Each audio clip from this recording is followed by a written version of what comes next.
श्री कृष्णा श्री कृष्णा श्री कृष्णा श्री कृष्ण। गुरुर्ब्रह्मा गुरुर्विष्णु गुरुर्देवो महेश्वरः गुरु साक्षात् परं ब्रह्म तस्मै श्री गुरवे नमः। तस्मै श्री गुरवे नमः। जितना अपने स्वयं पर आत्मविश्वास कम होता है उतना हम ज़्यादा आधार लेते हैं बाहर का। जैसे छोटा बच्चा, उसको अपने आप एक टांग पर खड़ा रहना संभव नहीं। तो उसको चलना हो तो वो पूरे देह का आधार लेगा, सांप के तरह से लेटा रहेगा और ऐसा ऐसा चलेगा। अब थोड़ा बड़ा हो गया हो, बड़ा होने के बाद अब दो पैर पर कंफर्टेबली चलेगा, आधार कम हो गया। और सर्कस में जाएगा तो एक पैर पर और हिलते हुए रस्सी पर जाएगा, क्योंकि अब उसका कॉन्फिडेंस बढ़ गया है। इसी प्रकार से पातंजल योग दर्शन में और यहाँ भी साधना अधिकारी के अनुसार दी है। जैसे जो उत्तम अधिकारी है पतंजल योग दर्शन का लिए, उसको साधना बताई है अभ्यास वैराग्याभ्याम तन्निरोधः चित्तवृत्ति निरोधः योगः तदा द्रष्टुः स्वरूपे अवस्थानम। ये सूत्र है दो, कि जब हम अपने चित्तवृत्तियों का निरोध कर लेते हैं तब हम अपने स्वरूप में निष्ठा प्राप्त करते हैं। अब ये चित्तवृत्तियों का निरोध कैसा करें? तो कहते हैं अभ्यास वैराग्याभ्याम तन्निरोधः। अभ्यास और वैराग्य दो ही बातें बताई है। यही बात भगवान कृष्ण अर्जुन को बताते हैं, अभ्यासेन तु कौन्तेय वैराग्येण च गृह्यते। अब इससे जो मध्यम दर्जे का अधिकारी है उसके लिए तीन बातें बताई है। उत्तम दर्जा वाले के लिए दो, और जो मध्यम दर्जा का साधक है उसके लिए तीन। उसको क्या बताया? तपस्वाध्याय ईश्वर प्रणिधानानि क्रिया योग। क्रिया योग बताया है। ये जो क्रिया योग है पतंजलि का, ये जो क्रिया योग ऑटोबायोग्राफी ऑफ ए योगी में बताया है, लेकिन बताया नहीं क्या है। हर एक आदमी उससे परेशान हो जाते हैं। एक सज्जन हमको पूछ रहे थे, स्वामी जी हमने वो पढ़ा, हमको बड़ा आनंद आया, लेकिन उसमें क्रिया योग क्या है बताती ही नहीं कहीं। तो क्रिया योग है तपस स्वाध्याय ईश्वर प्रणिधान, तीन बातें। तो तीन वहां आधार लिए साधना के लिए, क्योंकि मध्यम अधिकारी है। और जो अधम अधिकारी है लेकिन अभी बच्चा है साधना के क्षेत्र में, बचा है पहले और फिर बच्चा है। और जो बचे नहीं है वो तो धूम धड़ाके से बिंदास संसार चल रहा है। तो ऐसा जो अधम अधिकारी है उसके लिए पतंजलि महर्षि बताते हैं 8 सपोर्ट चाहिए। पहले 2 थे, फिर 3 हो गए, अब इसके लिए 8 है। यम नियम आसन प्राणायाम प्रत्याहार धारणा ध्यान समाधि, 8। इसी प्रकार से यहाँ भी ईश्वर अद्वयवाद में अधिकारी के अनुसार 4 योग बताए हैं, उपाय बताए हैं, साधनाएं बताई है। एक तो है कि अनुपाय माने उसमें कुछ करना वरना नहीं है, ऐसा है ही।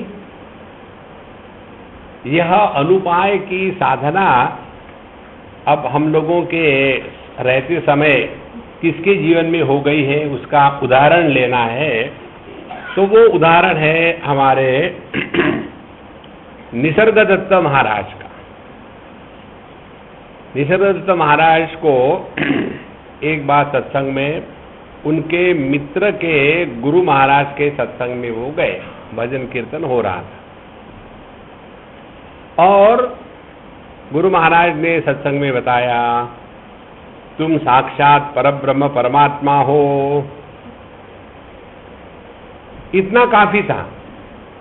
अब उनका यह है कि गुरु महाराज मुझे ब्राह्मण बता करके उनको क्या मिलने वाला है? कोई आदमी को बेवकूफ बना करके फायदा होता है, लेकिन इसको तो ये तो समझदार बना रहे, उनको क्या फायदा होगा? इसीलिए ऐसा ही होना चाहिए। No argument, no logic, no reason, अनुपाय, पहली स्थिति। दूसरा बताया है शांभवोपाय। शांभवोपाय में हम सहजता से अपने स्वरूप में सावधान रहते हैं। हमारा जो ध्यान है अपनी चेतन सत्ता में सहजता से रहता है। Sudden spontaneous expression of the divinity beyond cause and effect.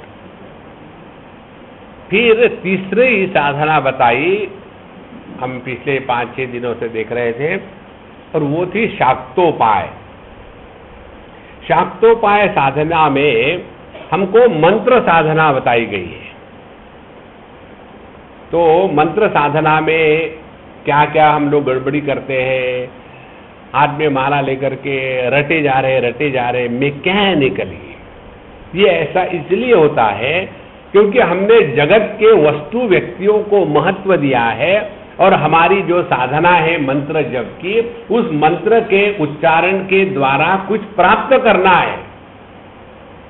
किसी को वश में लाना है, किसी का सत्यानाश करना है, परीक्षा में पास होना है, कोई केस चल रही है तो उसको जीतना है।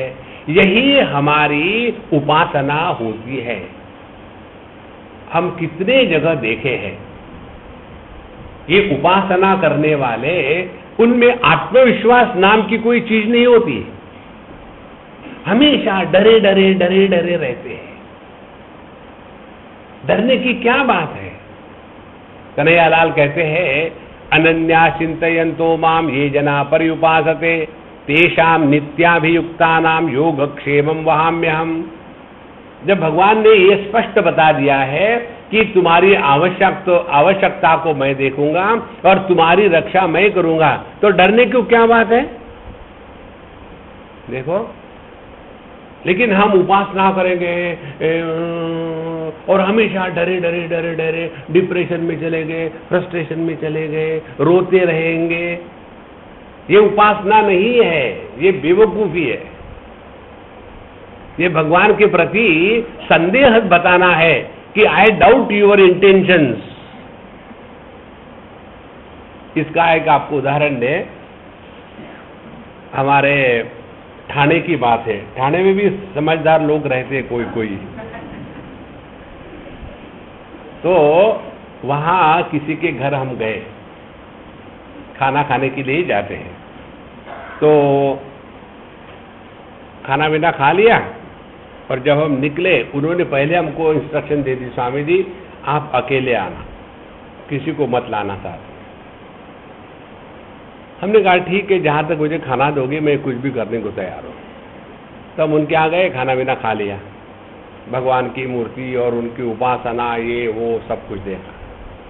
उसके पश्चात जब हम निकले तो उनका लड़का इकलौता एकमेवा द्वितीय, वो कह रहा था कि स्वामी जी मैं आपको छोड़ दूं टैक्सी के तक। मैंने ठीक है छोड़ दो। तो हम निकले। रास्ते में मुझे उसने पूछा, स्वामी जी आप भी आध्यात्म के मार्ग पर चल रहे, मेरी माँ भी चल रही है, लेकिन मेरी माँ को देख करके मेरे मन में ये आध्यात्म के प्रति एकदम घृणा हो गई है। मैं क्यों, क्या किया उसने? बोले मैं इतना परेशान हूं, मेरे पिताजी भी परेशान है इनकी उपासना से। क्या परेशानी है? परेशानी ये है, मुझे मोटरसाइकिल पर नहीं बैठने देती,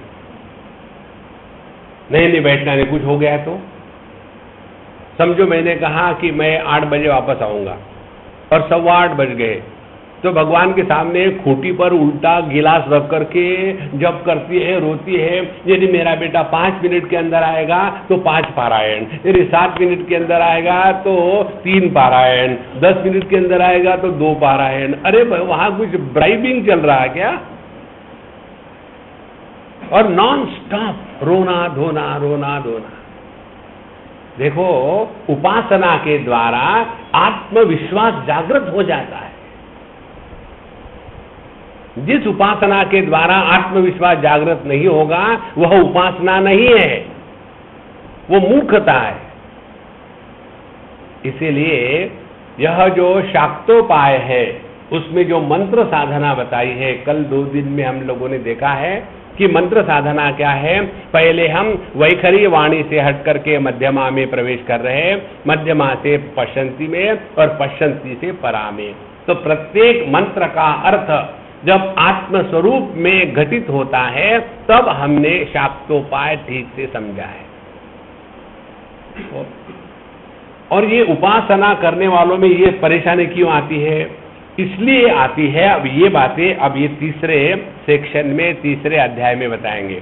इसलिए आती है कि ये लोग हमेशा कोई ना कोई चमत्कार के पीछे पड़े हुए हैं, कोई चमत्कार हो जाए, और चमत्कार ऐसा हो कि जो हम चाहते हैं।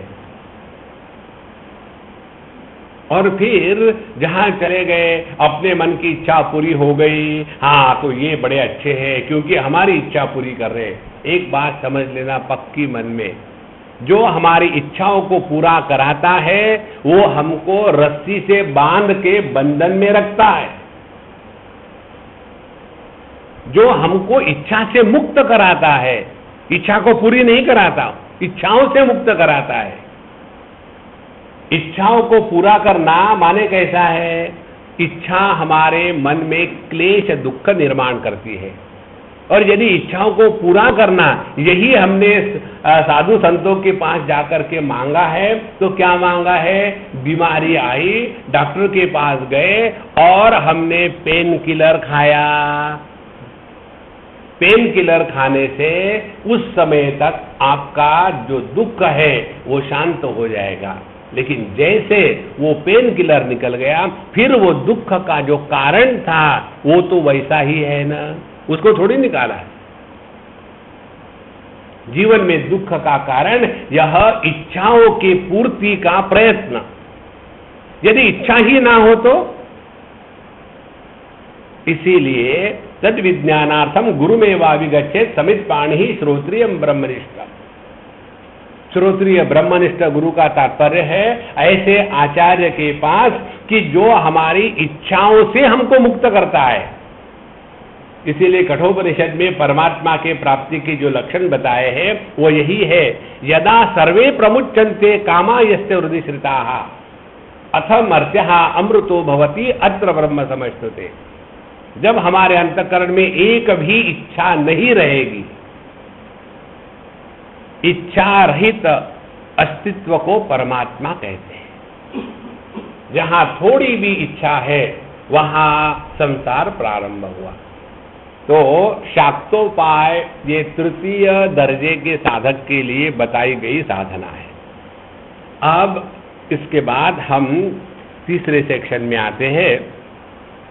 इदानीम आणवोपायम प्रतिपिपादेषु अणोः तावत् स्वरूपम दर्शयति। अब हम आणवोपाय का विचार करेंगे। आणवोपाय माने अणु, जो उपाय अणु को लागू होता है वो आणवोपाय। अब इसके लिए सवाल आता है ये अणु क्या है? एक हमारे मित्र हैं, उनके यहाँ रहते हैं। ये अणु शब्द का प्रयोग जैन धर्म में होता है और उनका जो पुत्र है उसका नाम उन्होंने अणु रखा है, लेकिन इंग्लिश में तो स्पेलिंग ANU ऐसा नहीं होता, इंग्लिश में तो ANU होगा। तो मैंने कहा कि भाई तुम तो मेरे 50% हो गए, मैं हूं अनुभवानंद अनुभव, तुम हो अनु, भव कब होने वाले हो? स्वामी जी उसकी लड़की कहते हैं पापा अनु नहीं है, अणु है। हमने कहा देखो मुझे नहीं आता तुम्हारा, मुझे इंग्लिश में लिख के बताओ। तो वो लिखे कि ANU, ये तो अणु है, मेरा भी वैसा ही है अणु। तो ये अणु क्या चीज है? अब अणु की बात बताते हैं। पहले सूत्र में आत्मा चित्तम, आत्मा ही चित्त है। तो यहां आत्मा का तात्पर्य क्या है? आत्मा माने व्यक्तित्व,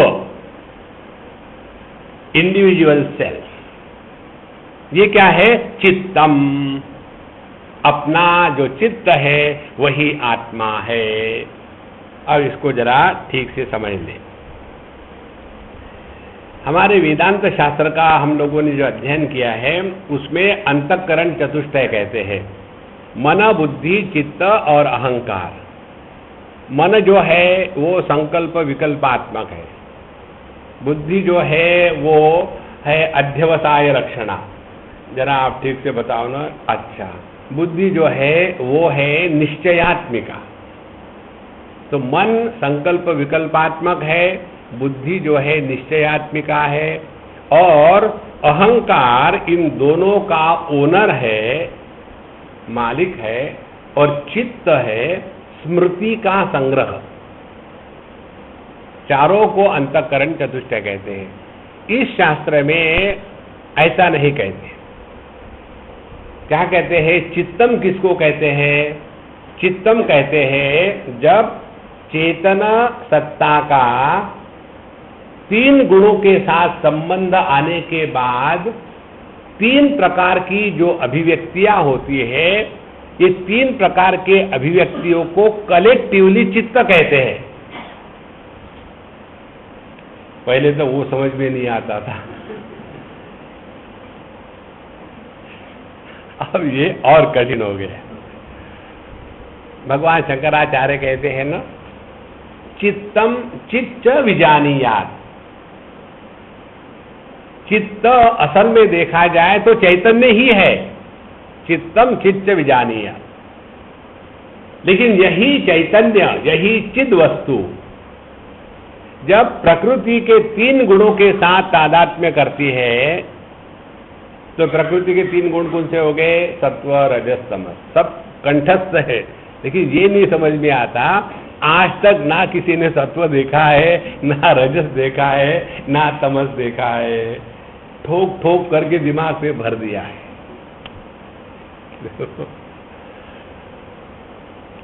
तो यह चैतन्य जब सत्वगुण माने प्रकाशात्मक प्रकृति का जो भाग है उसके साथ तादात्म्य करता है, तब उसको बुद्धि कहते हैं। यही चैतन्य जब प्रकृति के रजोगुण के चांचल्य के साथ तादात्म्य करता है, तब उसी चैतन्य को मन कहते हैं। तो बुद्धि प्रकाशात्मिका है, मन क्रियात्मक चंचल है। और यही चैतन्य जब अहंकार तत्व से तादात्म्य करता है, तब उसको ये जब तमोगुण से तादात्म्य करता है, तब उसको अहंकार कहते हैं। तो मन बुद्धि और अहंकार, ये तीनों को मिला करके जो है उसको कहते हैं चित्त। अब ध्यान से सुनना, यह जो चित्त है, ये चित्त और पंच महाभूत तन्मात्रा, इन सबको मिला करके जो पुर्यष्टक बनता है, जिसको कहते हैं सूक्ष्म देह, जिसको कहते हैं लिंग देह, यही है जिसको कहते हैं जीव। तो अणु माने, ध्यान से सुनना, अणु माने क्या हो गया? अणु माने चेतन सत्ता का सत्वगुण के साथ तादात्म्य बुद्धि प्रकट हो गई। चेतन सत्ता का रजोगुण के साथ तादात्म्य मन प्रकट हो गया। चेतन सत्ता का तमोगुण के साथ तादात्म्य अहंकार पैदा हो गया। तो ये जो पंच महाभूत है, भूमिरापो नलो वायु खम मनो बुद्धिरेव च अहंकार इति यम में भिन्ना प्रकृतिरष्टधा। भगवद गीता के 7वें अध्याय में जिस अष्टधा प्रकृति का भगवान कृष्ण ने वर्णन किया है, वहां ये परिभाषा उपयोग में लाई है, अष्टधा प्रकृति। और यह प्रकृति कैसी है? कारणात्मिका है, ये सबके लिए सामान्य है। तो इसी कारणात्मिका प्रकृति की जब अभिव्यक्ति होती है तो जीव नाम का तथ्य प्रकट होता है। लेकिन इस जीव को जब हम व्यक्तित्व में घटाते हैं तब वहां से संसार शुरू हो जाता है। अब इसको ऐसा समझो, मन का तादात्म्य आंख के द्वारा होकर के जो प्राकट्य है उसको दृष्टि कहते हैं। फिर हम रिपीट करेंगे, मन का तादात्म्य जब आंखों के साथ होता है और उसमें से प्राकट्य होता है तब तो उसको दृष्टि कहते हैं। अब यह सार्वभौम सिद्धांत है, इसमें मेरी दृष्टि तेरी दृष्टि को कहीं स्थान नहीं है। लेकिन जब हम विचार करते हैं तो कैसा विचार करते हैं कि हमारी दृष्टि तो बड़ी आध्यात्मिक है, लोगों की दृष्टि से हम कुछ भी हो, हमको क्या करना पड़ता है। अरे भैया, ये दृष्टि में मैं तू नहीं होता। तो क्या हो गया? मन उसकी आंखों के माध्यम से अभिव्यक्ति दृष्टि, और तीसरी बात मेरी दृष्टि। ये जो तीन बातें हैं इनको एकदम स्पष्ट समझ लेना। चेतन सत्ता सामान्य सबके लिए, उस चेतन सत्ता की सभी देह के माध्यमों से ये तीन गुणों के साथ तादात्म्य करके मन, बुद्धि और चित्त और अहंकार, ये तीन प्रकार का जो प्राकट्य है ये सामान्य है। इस सामान्य प्राकट्य में जब व्यक्तित्व को हम कहते हैं कि ये मेरा देह है, ये मेरी आंख है, ये मेरा संदेह है, ये मेरी बुद्धि है, तो वहां व्यक्ति प्रकट हो जाता है। यह जो व्यक्ति है इसको अणु कहा है। देखो, अब इसको दूसरी तरह से समझ ले। ये बात अति सूक्ष्म है। दृश्यते तु अग्रया बुद्ध्या सूक्ष्मया सूक्ष्मदर्शिभिः ही, इसे सूक्ष्मता से विचार करना है। कैसे? भारत में रहने वाला जो है वह भारतीय इस देश का नागरिक है। अब देश का नागरिक यह एक सिद्धांत है, लेकिन मैं देश का नागरिक हूं यह व्यक्तित्व है। देखो, इसी प्रकार से जब हम ये एक देह के साथ तादात्म्य करके रहेंगे तो जितने भी विचार होंगे देह के बारे में ही आएंगे। जब हम एक बच्चे के साथ तादात्म्य करते हैं और वो बच्चा कौन है? मेरी लड़की है, तो जितने भी विचार आएंगे उस बच्चे को लेकर ही आएंगे। जैसे किसी ने अपने बच्चे की तारीफ करनी शुरू कर दी, हमारा जो लड़का है ना इतना इंटेलिजेंट है, हर चीज में प्रश्न पूछता है।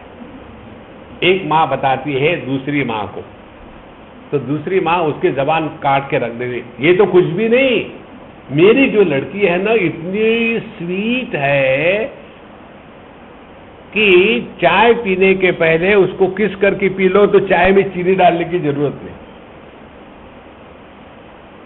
तो ये जो हमारा तादात्म्य परिच्छिन्नता के साथ हो जाता है तो हमारे जो विचार है उसी में घूमते रहते हैं और उसी को कहते हैं depression. It is not dispassion, depression. देखो, इसीलिए आत्मा क्या हो गया? आत्मा हो गया यह पूर्यष्टक, यह सूक्ष्म देह, यह चित्त जो उपाधि के साथ तादात्म्य करके उसी को सत्य मान करके फिर इसी पंच महाभूतों की सृष्टि में अपने आप को सुखी दुखी बनाता है, वह हो गया आत्मा चित्तम। आत्मा माने यह जो जीव है। तो एक है जीव भाव और दूसरा है जीवत्व व्यक्ति। जो हमने आपको उदाहरण दिया है बिजली का, प्रकाश का, बल्ब से बिजली की प्रकाश के रूप में अभिव्यक्ति है और एक विशेष बल्ब यह व्यक्ति है। इसी प्रकार से चेतन सत्ता की सभी देह से मन के रूप में, बुद्धि के रूप में, अहंकार के रूप में और चित्त के रूप में अभिव्यक्ति है और यह अभिव्यक्ति का सिद्धांत सबके लिए सामान्य है। लेकिन हम इस सामान्य सिद्धांत से नीचे गिर करके केवल व्यक्तित्व में फंस जाते हैं। देखो, तो इस व्यक्तित्व से हट करके अभिव्यक्ति में प्रवेश करना और अभिव्यक्ति से हट करके जो अभिव्यक्त हो रहा है उसको पहचानना, यह है आध्यात्मिक साधना। आत्मा चित्तम, इसलिए आत्मा शब्द का तात्पर्य हो गया कि यह आत्मा जो सत्व रजस तमस इनके साथ तादात्म्य करके तीन प्रकार से बुद्धि, मन और अहंकार के रूप में रहता है। अब इसके पश्चात अस्य चित्त स्वरूपस्य अण्वात्मनः, तो यह जो अणु है, यह जो जीव है, जिसको यहाँ आत्मा के रूप में कहा है, सबसे पहले इसमें आत्मा की परिभाषा क्या दी थी? चैतन्य आत्मा। यदि आपको याद है, आपको याद होगा, आप तो हमको हमेशा कंफ्यूज कराते हैं। कभी कभी बताते हैं फॉरगेट द पास्ट और हम अच्छे खासे भूल जाते हैं तो याद दिलाते हैं, भूल गए कि नहीं? तो पहले बताया था चैतन्य आत्मा और अब बताते हैं आत्मा चित्तम। अब ये देखो, साधना की प्रक्रिया बड़ी सूक्ष्म है। पहले बताया चैतन्य आत्मा, माने अपना जो असली स्वरूप है वह है चेतन सत्ता। उसके बाद बताया कि चित्तम मंत्र, दूसरे इसमें बताया कि जो हमारा चित्त है वही मंत्र है। उस मंत्र का रहस्य क्या है? चित्त से चित्त को पहचानना, दूसरा मंत्र। और यहां बताते हैं चित्तम आत्मा, फिर वहां चले गए। माने जब यह चेतन सत्ता प्रकृति के साथ तादात्म्य करके उस प्रकृति के प्रभाव में आकर के जब रहती है, तब उसी चेतन सत्ता को जीव कहा जाता है।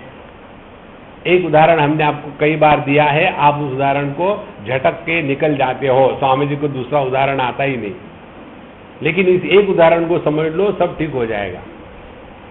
आदमी पैदाइशी ब्रह्मचारी होता है, नहीं, हम तो साथ साथ पैदा हो ब्रह्मचारी होता है। अब अच्छा खासा आदमी लड़की के साथ तादात्म्य करता है और पति बन जाता है, तो यह जो पति है यह जीव है। देखो, अब यहां भी समझ लो, ऐसा थोड़ी है कि आप ही पति बनते हो। कोई भी बेवकूफ के साथ तादात्म्य करके जो बेवकूफ बनता है उसको पति कहते हैं। तो पति यह एक सामान्य वस्तु है, लेकिन हम दुखी होते हैं, मैं पति, लोगों के पत्नियां कितनी अच्छी होती, मुझे पता नहीं ऐसा क्यों मिला, पिछले जन्म के पाप, मैंने क्या पाप किया था, अब ये तो उसको पूछो तो परिपूर्णता की अभिव्यक्ति जब उपाधि के कारण परिपूर्ण नहीं हो सकती और उसमें उपाधि की परिच्छिन्नता जब आ जाती है, तब उस कार्टून को कहते हैं जीव। उस कार्टून को कहते हैं अणु। देखो, चैतन्य ज्ञान स्वरूप है, मन भी ज्ञान स्वरूप है। अब दोनों में क्या फर्क है? देखो, मन केवल ज्ञात क्षेत्र में ही प्रवेश कर सकता है और चैतन्य ज्ञात अज्ञात दोनों को प्रवेश करता है। इसलिए ये जो 3 सूत्र है, पहले चैतन्य आत्मा अपना स्वरूप, फिर चित्तम मंत्र, अब हम जो चित्त में आके फंसे हैं उसको मंत्र साधना के द्वारा अपने स्वरूप को पहचाने। यदि हम वैसा नहीं कर पाए तो चित्तम आत्मा, फिर हम ये चित्त को ही मैं समझ करके चित्त के विकारों को मैं समझा, चित्त के तादात्म्य को मैं समझा।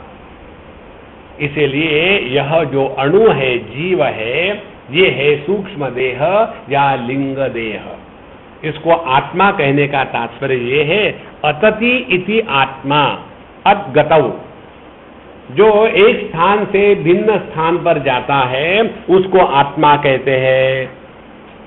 तो यह जो आत्मा है, ये इस देह के साथ तादात्म्य किया तो पुरुष पैदा हो गया, देह खत्म हो गया, लेकिन तादात्म्य करने की आदत खत्म नहीं हुई। एक के साथ हमने शादी करी, भगवान की दया से वो मर गई। हर चीज भगवान की दया से ही होती, मर गई। फिर हमने सोचा अब अकेले कैसा जिएंगे, फिर दूसरे के साथ शादी करी, फिर वो भी मर गई। फिर हमने तीसरे के साथ शादी करी, क्यों करी? आदत हो गई तादात्म्य होने की आदत हो गई है। इसी प्रकार से एक देह का त्याग कर दिया तो ये जो सूक्ष्म देह है, उस सूक्ष्म देह को अन्य देह के साथ तादात्म्य करने की आदत पड़ जाती है और यही फिर हमारा स्वभाव बन जाता है। तो ऐसा जो स्वभाव युक्त चेतना का परिच्छिन्न भाव है उसको कहते हैं अणु या जीव। फिर एक देह का त्याग कर दिया, दूसरे के साथ तादात्म्य, तीसरे का त्याग कर दिया, चौथे के साथ तादात्म्य। अब ये बातें देखो अपने में हो रही कि नहीं। पहले हम छोटे देह के साथ तादात्म्य करते थे, फिर छोटे देह का त्याग हो गया क्योंकि वो छोटा देह खत्म हो गया, फिर टीनेज आ गया। जो छोटा देह था वो टीनेज नहीं होता, वो तो पूरा का पूरा बदल चुका है 100%। लेकिन हमारी धारणा क्या है, जो छोटा देह था वही टीनेज है, जो टीनेज था वही मध्यम एज है, जो मध्यम एज का देह था वही बुढ़ापे का देह है। लेकिन असल में देखा जाए तो हर 7 साल में हर एक सेल बॉडी की पूरी बदल जाती है। लेकिन हमारी भ्रांति क्या है, ये वही देह है, ये वो देह नहीं है। इस प्रकार से यह तादात्म्य का जो अभ्यास है, इसके कारण यह जीव भाव निर्माण हो जाता है। अच्छा, यदि यह जीव भाव सहज निर्माण होता है, आपको यदि याद होगा हम लोगों ने दृग्दृश्य विवेक पढ़ा था। उस दृग्दृश्य विवेक में हमने आपको बताया था कि चेतन सत्ता का तादात्म्य देह के साथ कर्म के कारण होता है और प्रतिबिंब जो चित छाया के साथ होता है वो सहज है, माने उसको आप मिटा नहीं सकते, ऐसा का वैसे रहेगा। जैसे हमारा अपने चेहरे का प्रतिबिंब जो दर्पण में पड़ता है उसको आप मिटा नहीं सकते, वो ऐसा ही होता है, भ्रांति जन्यम। लेकिन जब हम अपने आप को देह मान करके सुखी दुखी होते हैं तो वो भ्रांति जन्य है। तो हमें कर्म के माध्यम से देह का तादात्म्य और भ्रांति के माध्यम से परिच्छिन्नता का तादात्म्य लेकर के सुखी दुखी होते हैं। लेकिन परमात्मा का प्रतिबिंब चित छाया के रूप में जो आता है वो कष्ट नहीं देता। इसी प्रकार से हम जो जीव के रूप में प्रकट हो गए हैं, इसमें कोई प्रॉब्लम नहीं है। इसको जरा ठीक से समझ लेना। कई बार ये प्रश्न पूछा जाता है कि स्वामी जी मन में बहुत उल्टे सीधे विचार आते हैं, क्या करें? अब आप जानो, आपके मन में आते हैं, हम क्या जाने। नहीं नहीं नहीं, क्या कारण हो सकता है? कारण कुछ है ही नहीं, खाली पीली परेशान हो रहे हो। कैसे? हम कभी ये परेशानी करते हैं क्या, समझते हैं क्या? स्वामी जी हम जब आंखें खोलते हैं ना तो रूप रंग दिखता है, क्या करूं? बंद कर लो आंखें। स्वामी जी जब कान खुले हैं ना तब सुनने को आता है, तो क्या करें? वो कोई समस्या थोड़ी है। यदि कान खुले हो सुनने को नहीं आता हो तो समस्या है, आंख खुले हो और दिखता नहीं हो तो समस्या है। इसी प्रकार से मन में विचार आते हैं तो समस्या कहाँ? अच्छी बात है। मन में विचार नहीं आए तो फिर आप डम्बो हो गया। अच्छा है मन में विचार आना, पता नहीं अब क्या करें। तो देखो, perception through the mind is not a problem. Perception followed by projection creates the problem. Stop projecting and you are free. ये बात दूसरे सूत्र में बताते हैं। अस्य चित्त स्वरूपस्य अण्वात्मनः ज्ञानम बंधः। ज्ञान ही बंधन है। अब देखो कैसा सुंदर विचार है। आपको पैसे की कमी है। जब पैसे की कमी होती है ना तो आदमी अच्छे विचारों का साथ लेता है। नहीं बेटा, देखो ये जो टीवी देखने से है ना बिगड़ जाते हैं लोग, इसीलिए अपने घर में हम टीवी नहीं लाएंगे। असल में सवाल ये है कि पैसा नहीं है, टीवी नहीं लाएंगे। लेकिन मम्मी अपने घर में होता है ना, पापा को कहो ना। नहीं पापा, मैं नहीं कहती, वो मुझे डांटते रहते हैं। अब असल में ये दरिद्री भी चाहता है टीवी आ जाए, लेकिन पैसे नहीं तो करे क्या? फिर वो महाराष्ट्र गवर्नमेंट की नौकरी ज्वाइन करता है। और महाराष्ट्र गवर्नमेंट की नौकरी क्या है? काही द्या आणि चला, कायद्यानी चला। तो कायद्यानी चला इट इज एब्रीविएशन ऑफ काही द्या आणि चला। अभी मैं कहीं गया था, उनकी लड़की अच्छी है, पढ़ी लिखी है, सुंदर है। तो हमने कहा भाई इस कन्या का, महारानी का विवाह कब करेंगे? अरे साहब जी हम ढूंढ रहे हैं। हाँ ठीक है, ढूंढ लो।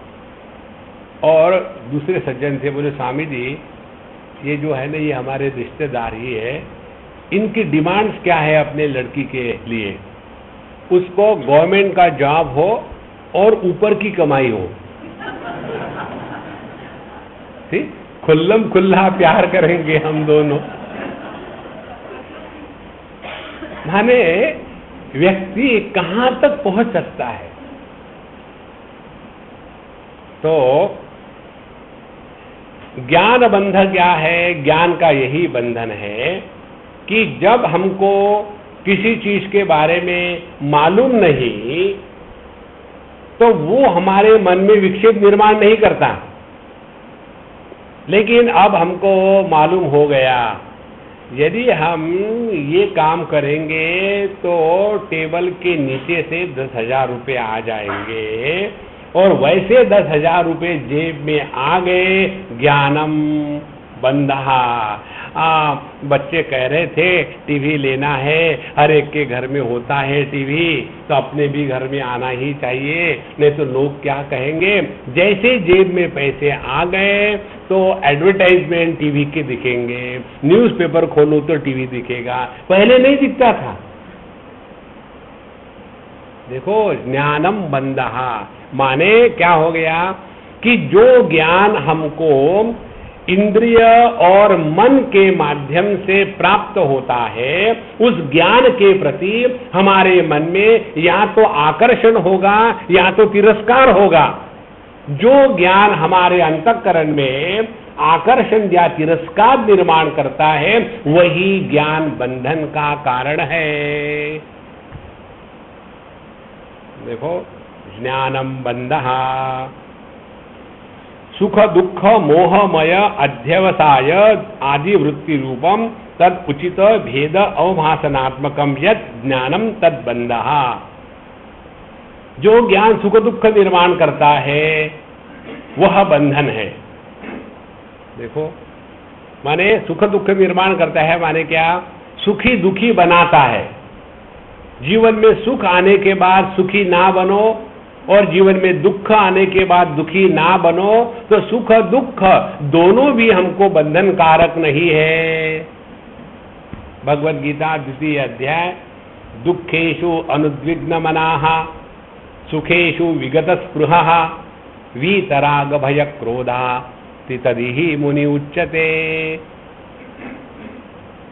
दुखेषु अनुद्विग्न मनाः, जीवन में दुख का प्रसंग आने के बाद भी जब हम दुखी नहीं बनते और जीवन में सुख का प्रसंग आने के बाद उस सुख के प्रति हम आकर्षित नहीं होते, तब हम स्थितधि है।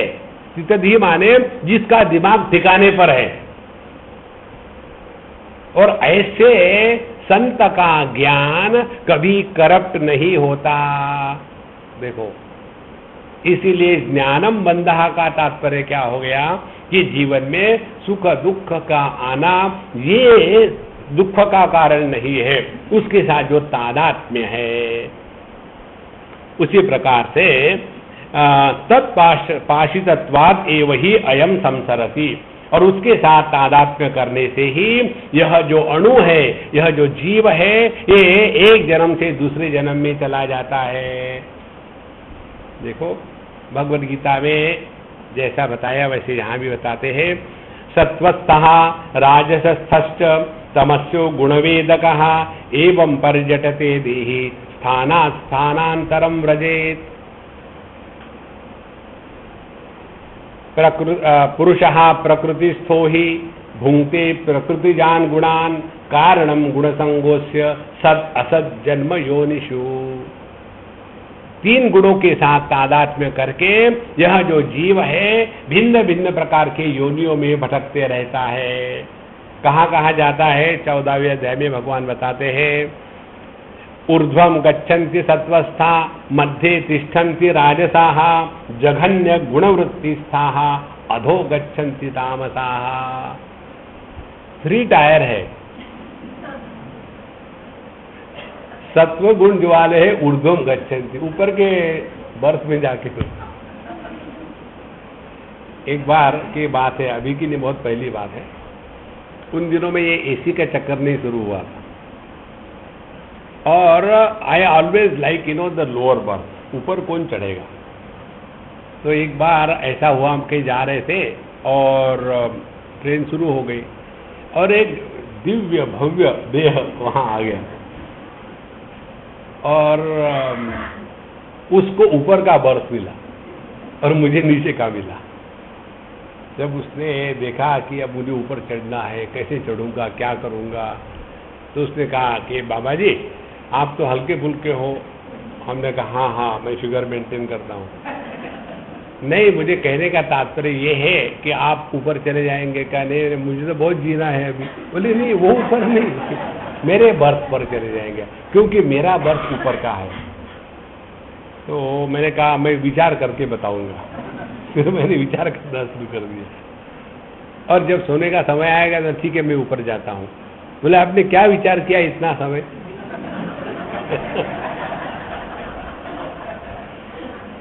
तो मैंने इसको बताया the instinct of self preservation.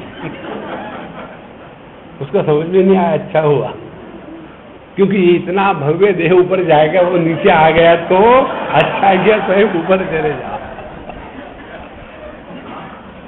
तो सत्व गुण के साथ तादात्म्य करके ऊर्ध्वम गच्छन्ति, देवतादि योनियों में चले जाते हैं।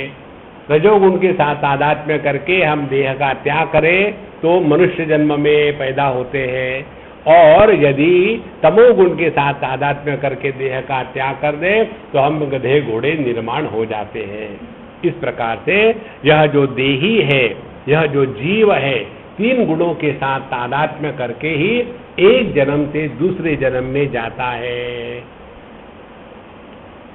अच्छा, उसके पश्चात संस्कृति प्रत्ययालस्य कारणम संप्रचक्षमे, तो यह तन्मात्र उदये रूपेण मनोहम बुद्धिवर्तिना पूर्यष्टकेन समृद्ध्या उत्थम प्रत्ययोद्भवम भुंक्ते परमशो भोगम।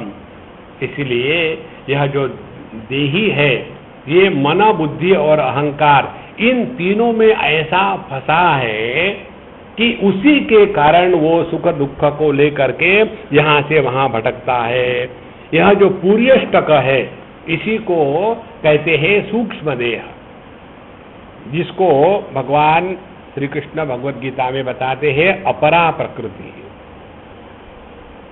खम मनो बुद्धिरेव च अहंकार इति यम्मे भिन्ना प्रकृतिरष्टधा। और यह जो अष्टधा प्रकृति है, जिसमें 5 तन्मात्रा मन, बुद्धि और अहंकार, इसी में सब प्रकार के अनुभव इत्यादि हो रहे हैं। इसके बारे में अत्यंत सूक्ष्मता से यदि विचार करें तो हमको पता चलेगा। ध्यान से सुनना। जब हम किसी व्यक्ति को, वस्तु को देख रहे हैं, इसका चिंतन करना कि यह ज्ञान उस व्यक्ति का कहां हो रहा है।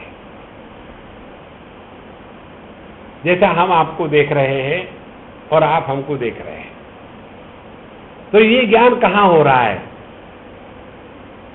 वस्तु है वहां हो रहा है कि अंतःकरण के अंदर में हो रहा है? ज्ञान तो हो रहा है, कहां हो रहा है?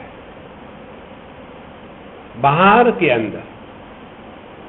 अच्छा, क्या वस्तु का ज्ञान हो रहा है या उस वस्तु का प्रतिबिंब अंतःकरण में पड़ा है और उस प्रतिबिंब का ज्ञान हो रहा है? देखो, और जब हमको पता चलेगा कि ज्ञान हमको वस्तु का नहीं, वस्तु के प्रतिबिंब का हो रहा है, फिर हमारा ध्यान कहां जाएगा? ये प्रतिबिंब कहां पड़ा है? प्रतिबिंब पड़ा है मन में। अब तीसरी बात आएगी, ये मन की क्वालिटी कैसी है? उस मन में गोबर मिलाया हो तो प्रतिबिंब स्पष्ट नहीं होगा। वो गोबर वाला जो मन है, उसको यदि हिला दिया है तो वो जो प्रतिबिंब है वह स्थिर नहीं होगा। और यदि वो मन ना तो उसमें गोबर है, ना तो उसमें चंचलता है, तो जो स्थिर और शुद्ध मन है उसी में प्रतिबिंब स्पष्ट होगा। ये बात यदि समझ में आएगी तो हम क्या करेंगे? हमारी साधना कहाँ होगी? अपने मन को हमेशा निर्विषय और निश्चल रखना, यही आध्यात्मिक साधना होगी। देखो, इसको कहते हैं सूक्ष्म विचार की प्रक्रिया।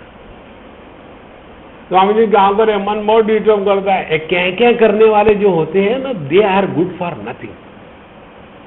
यू फाइंड आउट मन में क्यों विचार आते हैं, किसके? हमारे। तो आप जानो, हमारे मन में नहीं विचार आते। ये कैसे हो सकता है? नहीं होता, ये आते हैं, क्या फर्क पड़ता है? देखो, इसका चिंतन करो महाराज। चिंतन से पता चलेगा, जिसके साथ हम तादात्म्य करते हैं उसी के विचार आते हैं। विचार आना माने उस तादात्म्य का प्रभाव होना। ये उदाहरण हमने आपको दिया है पहले कई बार। यदि हमारे हाथ में ये वस्तु है, इसको हम छोड़ना नहीं चाहते, और यदि इसमें हम पेन रख करके लिखने का प्रयत्न करें तो लिखेंगे जरूर, लेकिन उस लिखान पर हमारे हाथ ने इस वस्तु को जो पकड़ा है, उस पकड़ का प्रभाव उस लिखान पर आएगा। और यदि हमने इस वस्तु को छोड़ दिया है, हाथ एकदम खाली हो गया है, तब हमारा ओरिजिनल हैंडराइटिंग आएगा।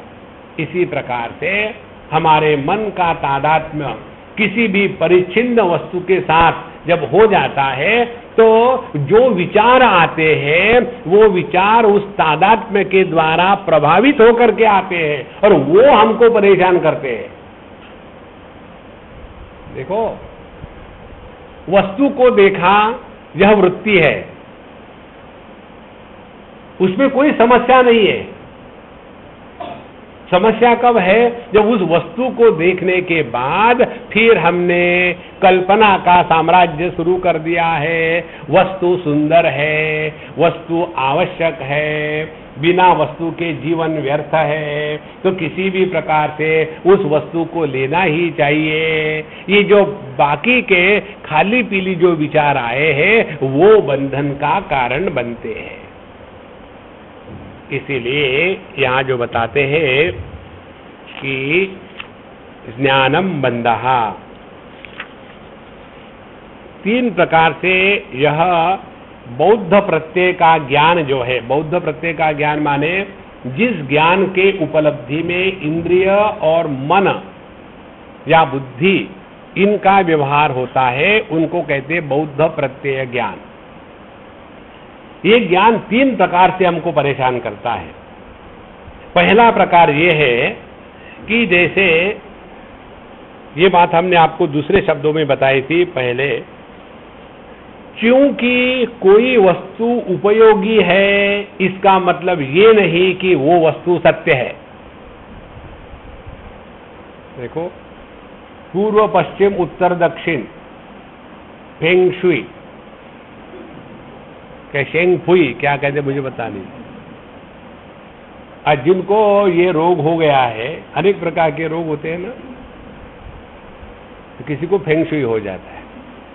तो फेंग शुई होने के बाद हमेशा ये पूर्व दक्षिण है, ये उत्तर दक्षिण है, और ये क्या क्या समझ में नहीं आता। इधर टांग मत करो, उधर आंख मत करो, अरे बाबा मुझे रहने दो न, जाऊं मैं भी हूं। एक बार की बात है, बहुत पुराने, हमारे स्वामी जी किसी स्कूल के उद्घाटन के लिए गए थे, नई स्कूल बनी थी, और वहां उन्होंने हाथ में नारियल लिया और ऐसा खड़ा हो गए। खड़े होकर के फिर उनको वहां नारियल फोड़ना था। ज्ञानी लोग हर जगह फैले हुए हैं और स्वामी जी अपने शांत मुद्रा में थे और उन्होंने लिया। तो वो ज्ञानी आती है, स्वामी जी ये पूर्व दिशा नहीं है। अब स्वामी जी को कोई कुछ बतावे तो वहां एकदम धूम धड़ाका हो। तो ऐसा उन्होंने क्या, उसकी तरफ देखा, मैं जिस दिशा को देखता हूं वो पूर्व होती है, लेकिन हट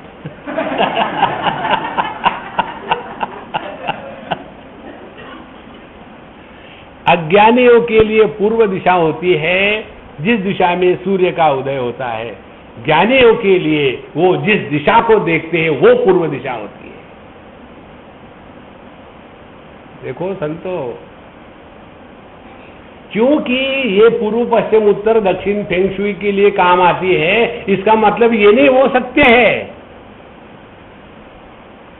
देखो, क्योंकि हमारे डेट ऑफ बर्थ हमको सीनियर सिटीजन का कार्ड मिलने के लिए काम आती है, इसका मतलब ये नहीं है कि तुम्हारा जन्म हुआ है। देखो, तुम्हारा जो सर्टिफिकेट है कि आप शेड्यूल कास्ट है या लोअर कास्ट है या अपर कास्ट है या नो कास्ट है उसमें आपको फायदा होता है, इसका मतलब नहीं वो सत्य है। माने व्यावहारिक सत्य को जब हम सत्य के रूप में स्वीकार करते हैं तब वह ज्ञान बंधन कारक होता है। व्यावहारिक सत्य व्यवहार में ठीक है, नहीं तो एक लड़का जल्दी जल्दी जा रहा था किसी के अपने बाइसिकल लेकर के, तो पुलिस ने रोका, क्यों भाग रहे हो? मुझे कहीं जल्दी जाना है। किसकी साइकिल है? अब वो वेदांत के लेक्चर से बाहर आया था, उसने सुना कि अपना जगत में कुछ भी नहीं है, ममता रोग है। बोले मुझे पता नहीं चुरा के ले जा रहा है। अरे भैया, व्यवहार के लिए सब कहना पड़ता है। तो यह जो व्यावहारिक ज्ञान हमें व्यवहार के लिए काम में आता है, उसी को जब हम सत्य मानना शुरू कर देते हैं, तब वह ज्ञान बंधन बन गया। अब दूसरा, हमने अपने जीवन में अनेक प्रकार के ज्ञान को इकट्ठा करा है। कैसा ज्ञान को इकट्ठा करा है? ये आपको सबको है यही ज्ञान जो बंधन में डाल रहा है। कौन सा ज्ञान है? पापो हम पाप कर्मा हम। ऐसा ठूस ठूस के दिमाग में भर दिया है कि हमारे इस जन्म के दुख का कारण हमारे पिछले जन्म के कर्म है, और इस जन्म में जो अच्छे बुरे कर्म करेंगे अगले जन्म में हमको सुख दुख भोगतना पड़ेगा। इसीलिए पहला जन्म, ये जन्म, अगला जन्म, और ये जन्म मरण का चक्कर अखंड चल रहा है। ये ऐसी बात दिमाग में घुस गई है कि उसको निकालने को ही तैयार नहीं। देखो, इसका यदि हम ठीक से अर्थ समझेंगे तो क्या पता चलेगा? न रूपमस्येह तथोपलभ्यते, नान्तो न चादिर न च संप्रतिष्ठा, अश्वत्थमेनं सुविरूढ़ मूलम असंग शस्त्रेण दृढ़ेन चित्वा। न रूपमस्येह तथोपलभ्यते, जो हमें अविचार काल में उपलब्ध हो रहा है वही वस्तु विचार काल में परिवर्तित बदल जाती है। अविचार में हमने क्या कहा है? पिछला जन्म, ये जन्म, अगला जन्म, पता नहीं कितने जन्म हमने भुगते हैं। ये अविचार काल है। विचार काल क्या है कि पिछले जन्म में भी हम थे, इस जन्म में हम हैं, अगले जन्म में हम रहेंगे, माने हम एक अखंड सत्ता है। तो हम देह में प्रवेश नहीं किए, देह हम पर आ गया है।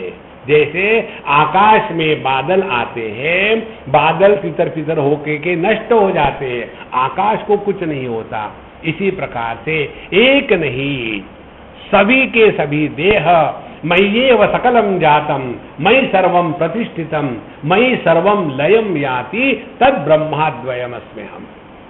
जब विचारों की प्रक्रिया सूक्ष्म और शास्त्र सम्मत हो जाती है तो यह जीव भाव, यह समझाने की प्रक्रिया है। जीव भाव सत्य नहीं है, जीवो ब्रह्मैव नापरः।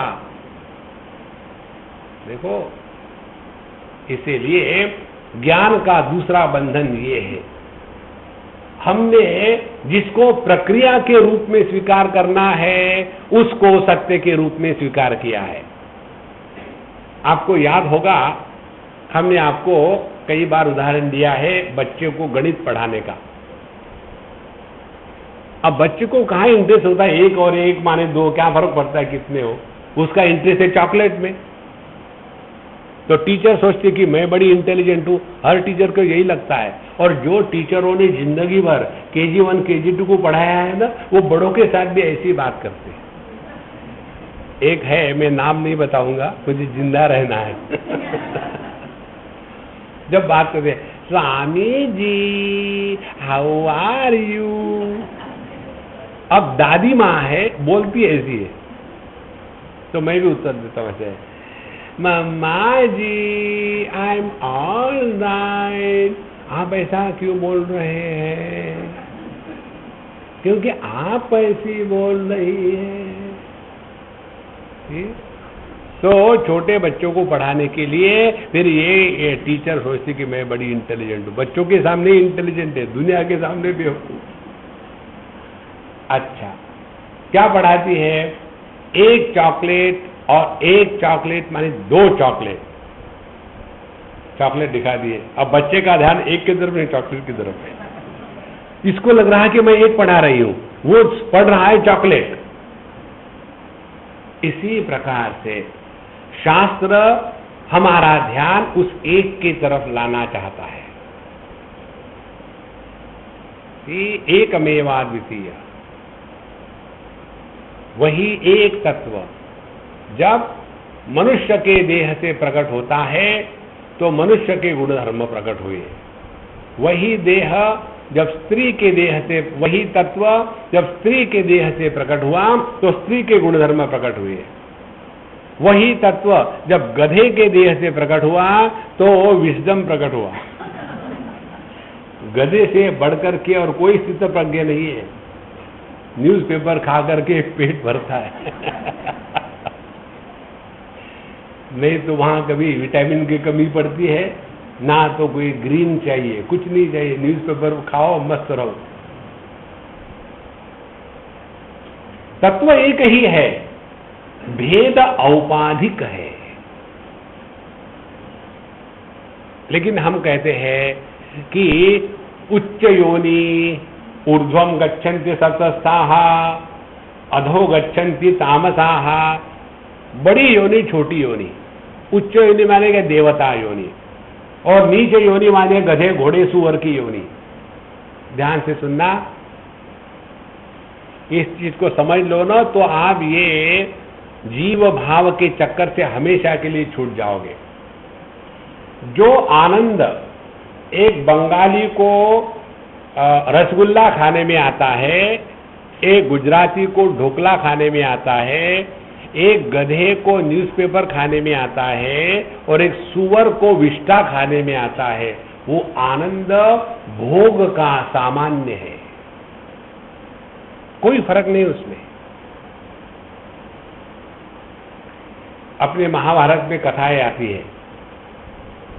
हमारे अर्जुन सिंह महाराज स्वर्ग में चले गए इंद्र के पास, और वहां जाने के बाद वहां की जो अप्सराएं थी, अप्सराएं माने अप्सरों की बीबियां, तो जो अप्सराएं थी वो इस पर फिदा हो गई, और फिदा हो गई तो उसके पीछे लग गई। तो अर्जुन ने कहा कि देखो अप्सराओं, तुम इंद्र की पत्नियां हो, इसीलिए मैं इंद्र का पुत्र हूं, तो नाते के हिसाब से आप मुझे मातृतुल्य है, इसीलिए मेरे साथ भोग की अपेक्षा करना यह गलत है, मैं नहीं करूंगा। तो उन अप्सराओं को गुस्सा आता है और उसको शाप दे देते हैं। जहां शॉपिंग सेंटर होता है वहां द्वैत है, शाप दे दिया क्या कि तुम नपुंसक बन जाओगे। और फिर जब उनके काम का आवेग खत्म हो गया, फिर कहते आई एम सो सॉरी। फिर सॉरी में क्या है, अच्छा ये जो नपुंसकत्व का शाप है इसको आप जब चाहे तब इन्वोक करा लो, और 1 साल के लिए। इसीलिए अर्जुन बृहन्नला बन करके उस अज्ञातवास में रह सका था। अब इस कहानी से क्या सीखना है? इस कहानी से यही सीखना है, चाहे आप स्वर्ग की अप्सरा रहो, चाहे आप बड़े घर की स्त्री रहो, चाहे आप एक पशु रहो, सब में काम वासना का प्रभाव सामान्य होता है। देखो, चाहे आंखें समझदार व्यक्ति की रहे, चाहे बेवकूफ की रहे, चाहे गधे की रहे, चाहे घोड़े की रहे, सभी आंखें केवल देखती ही है। देखो संतो, तो यह जो जीव पहला जन्म, अगला जन्म, ये जन्म, ये सब बताने का तात्पर्य अनेकता को सिद्ध नहीं करना है, अपने को जीव नहीं लखाना है, ये बताना है कि एक ही तत्व उपाधि के कारण अनेक सा प्रतीत होता है। लेकिन यही ज्ञान का बंधन है। क्या ज्ञान का बंधन है कि शुचि नाम श्रीमताम गेहे योग भ्रष्टो भी जायते। जिन्होंने योग साधना पूरी नहीं करी है, मन में इच्छाएं थी, वो फिर अगले जन्म में अच्छे घरों में पैदा होते हैं, और वहां पैदा होने के बाद खूब अपने भोग भुगतते हैं, और फिर जाकर के वो आध्यात्मिक मार्ग में लगते हैं। तो हमने दिमाग में खोपड़ी में ठोक ठोक के भर दिया है, जीव जो है ना इस देह से निकला दूसरे देह में गया। देखो, एक जीव है हाथी,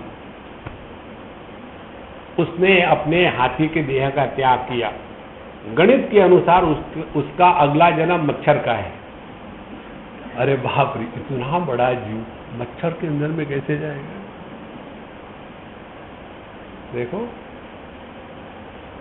यदि आप प्रकाश को समझो, प्रकाश माने प्रकाश मोड़क नहीं, ये प्रकाश को समझो, तो चाहे बड़ा बल्ब रहे चाहे छोटा बल्ब रहे, उससे प्रकाश को कोई मतलब नहीं। क्यों? कि वो सिद्धांत है, वो अभिव्यक्ति है।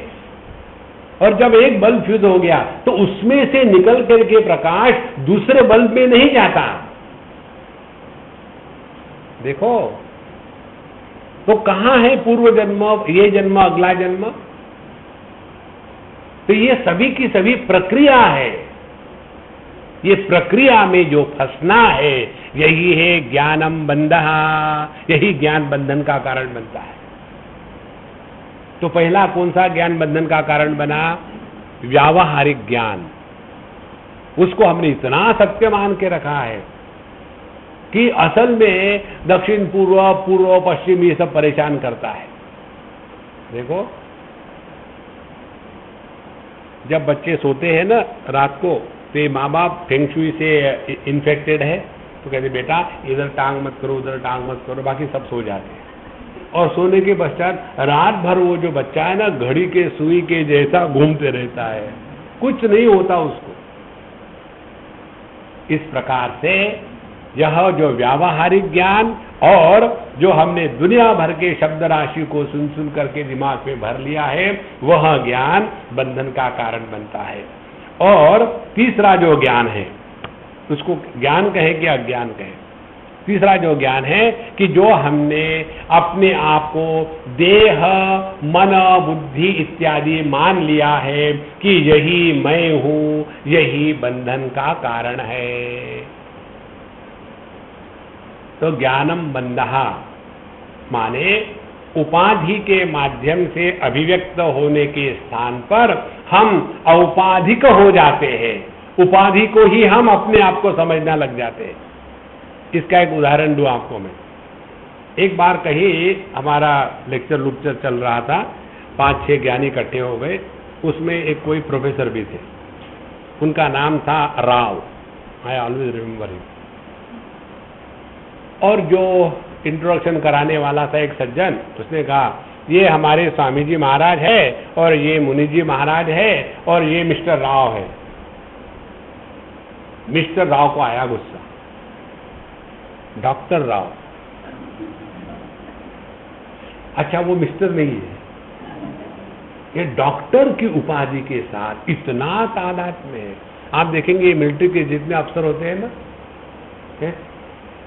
एक्स ब्रिगेडियर, वो छोड़ने को तैयार नहीं, पकड़ के रखेंगे। बाबा जी लोगों में भी कई आप देखेंगे, किसी ने संन्यास ले लिया, गड़बड़ानंद हो गए, एक्स RS नाथन, अभी इसको छोड़ेंगे नहीं तादात्म्य को। इसीलिए यहां कहते हैं कि जो हम देहात्म भाव से बैठे हैं, उस देहात्म भाव को ही सत्य मान लेना, माने अनात्मनि आत्मबुद्धि एवं बंधनम, यही बंधन है।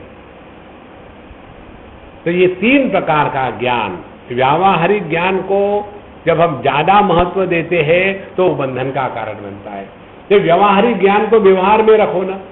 अपने पंचदशी में ये विचार भिन्न प्रकार से आया है, उसमें बताते हैं 3 प्रकार के मैं होते हैं। There are 3 types of eyes. Eyes का स्पेलिंग क्या है? I plural S, not EYES। 3 प्रकार के आईज होते हैं। कौन से? एक है मिथ्यात्मा। मिथ्यात्मा माने हमने अपने आप को देह के साथ तादात्म्य करके स्त्री पुरुष मान लिया। दूसरा मिथ्यात्मा है प्राणमय कोश के साथ तादात्म्य करके हमने अपने आप को भूखा प्यासा मान लिया इत्यादि। दूसरा होता है गौणात्मा। गौणात्मा माने क्या? बच्चे के साथ तादात्म्य कर लिया, बाप बन गए और फिर ये बाप दुखी होता है, गौणात्मा दुखी होता है। और तीसरा होता है मुख्यात्मा। मुख्यात्मा जो बाप को भी आधार दे रहा है, देह को भी आधार दे रहा है, लेकिन जिसका अस्तित्व पुत्र और देह निरपेक्ष है, ऐसा जो एकमात्र तत्व है वह है मुख्य आत्मा। वही बात यहां कह रहे हैं कि हमने व्यवहार को ज्यादा महत्व दे दिया है, हम बन गए व्यावहारिक आत्मा, और यही ज्ञान हमको बंधन में डालता है। दूसरा, हमने जो सुन करके गलत चीजें दिमाग में भर लिए है और उसके कारण बंधन में आते हैं। और तीसरी बात, हमने अपने आप को ये देह बुद्धि इसका जो चक्कर है उसी को मैं मान लिया है, और जहां हमने देह को, मन को, बुद्धि को मैं के रूप में स्वीकार किया है, उसके बाद यह स्थूल जगत और स्थूल जगत के भोग यही जीवन का अंतिम लक्ष्य रहेगा। देखो, ये ही संस्पर्शजा भोगा। भगवान कहते हैं भगवद गीता में, दुख योनय एवते आद्यंतवंत कौंतेय न तेषु रमते बुधाहा। बुधाहा जो समझदार है उनको पता है, जो भी भोग इंद्रिय के माध्यम से प्राप्त होते, संस्पर्शजा भोगा, दुख योनय, वे तो दुख की योनि है। दुख की योनि क्यों है? क्योंकि वो प्रारंभ होते हैं और अंत होते हैं। इसलिए कोई भोग ऐसा हो जिसमें मजा हो आ रहा हो और वो खत्म हो जाए तो, और कोई भोग ऐसा हो कि जिसमें कष्ट हो रहे खत्म ही ना हो तो, दोनों जगह दुख होता है। अभी हम कहीं गए थे कार से, काफी लंबा ड्राइव था। उस समय मैंने एक सिद्धांत को पकड़ लिया। सिद्धांत ये है, रास्ता दो प्रकार का था, कुछ रास्ता खराब था, कुछ रास्ता बहुत बढ़िया था। जब हम पहुंचे तो हमारे मित्र ने पूछा, स्वामी जी आपको रोड ठीक लगा क्या? हमने कहा मेरा ध्यान रोड की तरफ नहीं था, मेरा ध्यान दूसरी तरफ था। तो किसकी तरफ था?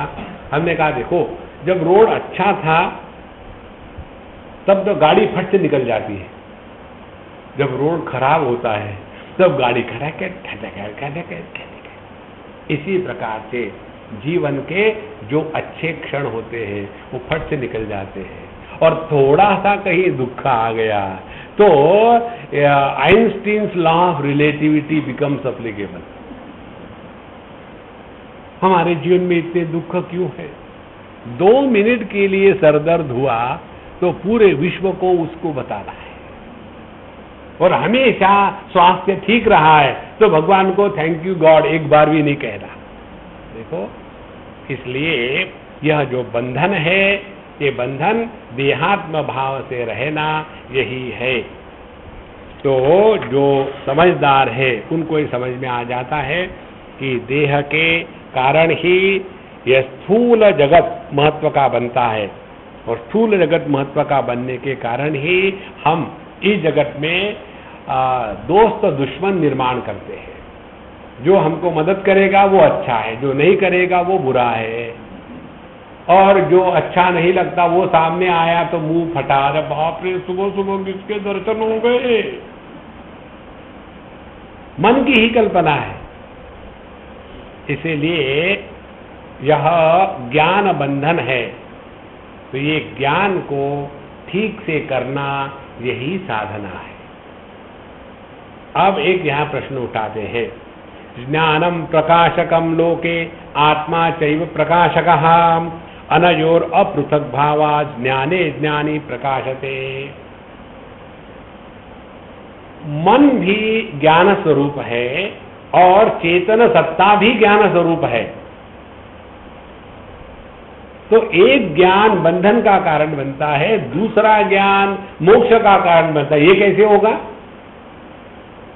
जैसे